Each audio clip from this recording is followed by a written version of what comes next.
Alas Pilipinas, puputulin na ang kanilang 20-year medal drought sa Southeast Asian Games. Bronze medal match kontra sa Indonesia all set.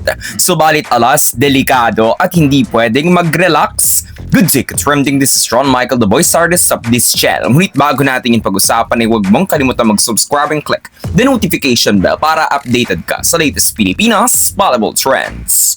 2 dekada na walang medalya sa women's volleyball sa Southeast Asian Games. Yan ang gustong putulin ng Alas Pilipinas women's team sa kanilang bronze medal match kontra sa bansang Indonesia ngayong darating na Lunes, December 15 at 4 p.m. Hindi nga pinalad ang Alas kontra sa Vietnam dahil namutawi pa din ang powerhouse Vietnamese in their semifinals match. At ganito din ang nangyari sa laban ng Indonesia dahil hindi sila pinalad kontra sa Team Thailand at parehong winalis ng Vietnam at Thailand ang Philippines at Indonesia respectively.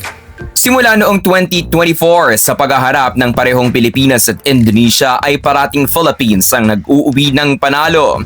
Mataas ang pag-asa ng mga tao na this time ay mauulit-ulit in the most important match ang Pilipinas para mag-uwi ulit ng panalo kontra sa Indonesia.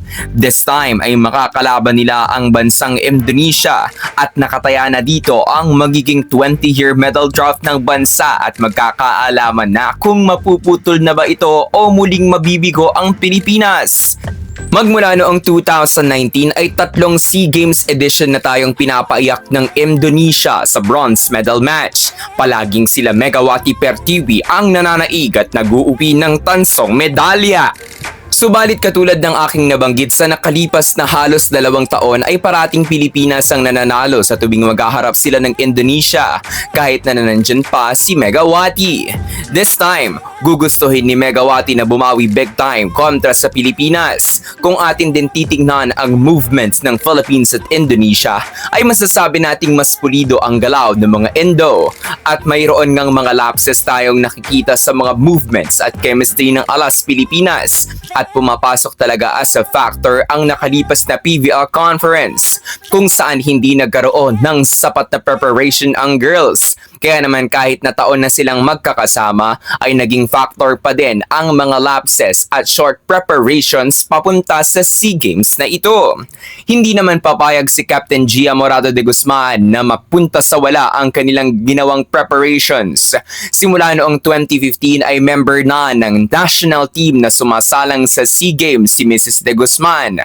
At sa kanyang 10 dekada na sa ating pambansang koponan, ito ang kanyang magiging quote-unquote ultimate goal, ang maputol na ang medal drought ng bansa para sa SEA Games Women's Volleyball.